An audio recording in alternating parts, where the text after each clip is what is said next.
What's up, Liberty Baseball Nation? Hope you're having a great Wednesday. This is Corey Largent. This is our third kind of mini time of encouragement together. Um, Sorry I sent out some of the pre-work and post-work a little late. I may not have gotten to it. That's okay. You can hash out and talk about some of the after questions at the end of it. Um, Yesterday was a crazy day for me. It was my birthday, so I got blown up by a bunch of messages and encouragement. So that was exciting. Kind of put my week off a little bit. So hope this still blesses you. I hope you're doing well. I hope you're doing the best you connect with friends and family through some of these virtual technology pieces that we have. I know that's what I'm doing. Still working on hiring some people, and not having face-to-face interviews is easy on my end either, but pushing through and making it work. So let's get into the message I think the Lord really put in my heart for you guys this week. And there's a lot of metaphors in here, so kind of just talk about it real quick and break it down, and hopefully some of this can really connect to you and your walk with Jesus. So I'm going to start with the verse from Matthew 5, verse 13, something very familiar, salt and light, which is definitely a metaphor for us as believers in Jesus and Christians. And so let's get into it. And Jesus is saying this to us. He says, "You are the salt of the earth, but if salt has lost its taste, how shall its saltiness be restored? It is no longer good for anything except to be thrown out and trampled under people." And the interesting thing in Jesus' time about salt is, number one is, I know we put salt in our food, so salt is flavor. As believers in Jesus, we bring excitement to the world. We bring flavor, so to speak. Um, our God is not a God of boredom or complacency. No, he's a God of excitement, joy, and fun. That's a piece there too. And also, salt was used as a preservative because they didn't have refrigerators like we have today. And preservatives they hold back death and decay.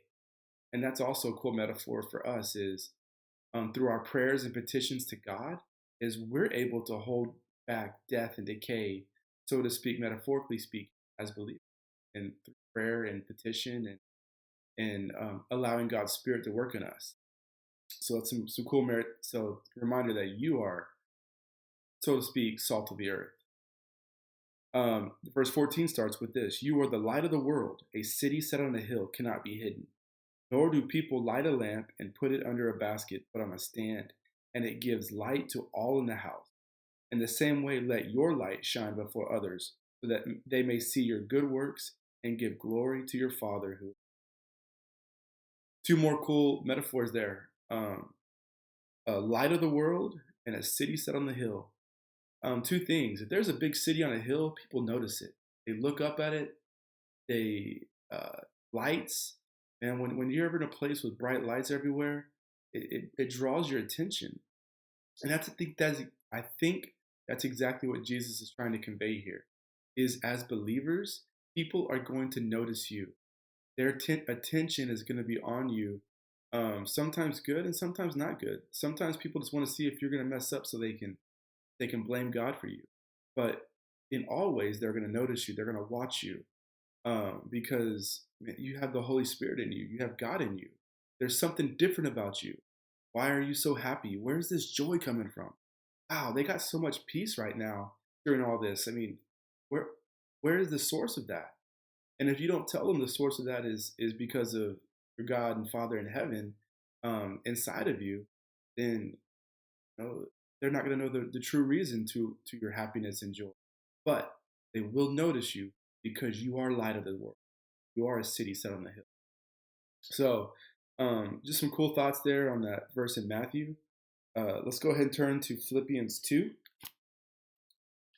uh, verses 12 through 18. And this kind of links in together because the chapter is called Lights in the World, right? So, here we go. Therefore, my beloved, as you have always obeyed, so now not only as in my presence, but much more in my absence. Work out your own salvation with fear and trembling, for it is God who works in you both to will and to work for his good pleasure. Verse 14. Do all things without grumbling or disputing, that you may be blameless and innocent, children of God without blemish in the midst of a crooked and twisted generation, among whom you shine as lights in the world, holding fast to the holding fast to the word of life, so that in the day of Christ I may be proud that I did not run in vain or labor in vain. Even if I am poured out as a drink offering upon the sacrificial offering of your faith, I am glad and rejoice with you all. Likewise, you should also be glad and rejoice with me. So we got some pretty profound words here from Paul. And definitely he hits on the same thing Jesus talked about, lights in the world, that you guys are lights in the world. And I love going back here to verse 13, where it says this, for it is God who works in you, both to will and to do work for his good pleasure. I mean, you're not in this by yourself. Okay? Hold on to that. Realize, man, you have God who made everything in you. That's power right there. You are powerful because of him. And your good works, when you glorify him, the way you're the city on a hill, like we talked about, right? Your peace, your love, your joy, all that brings glory to God, and that's pretty awesome. And then verse 14 really talks about do all things without grumbling or disputing, that you may be blameless and innocent children of God, without blemish in the midst of a crooked and twisted generation.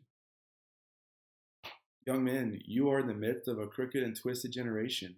There's many people out there who don't know Jesus, who do not want to know Jesus, and they love sin that they're in. They love living outside of God's design and ways, and it's going to be broken. They're broken. You're in the midst of that, and that's why you're going to shine even brighter because of who you are and whom you belong to. So let me wrap up right now. I think we're getting to the 8-minute mark. I want to keep this a little short, just encouraging you. I just want to tell you this, that people are noticing you. They're watching you. Your leaders in your school, your leaders in your community, and your leaders for Jesus. And so I prayerfully want you to realize what statement are you making with that? Are you glorifying God? Are you being the light of the world? Are you salt and light? Are you a city set on the hill that's pointing to this awesome, amazing God in heaven who loves you very much and who loves everyone very much? And you just can't stop talking about him because amazing things for you, through you, and so just appreciate the time. Let me know any ways I can serve you, help you, and I'm here for you. Have a great day.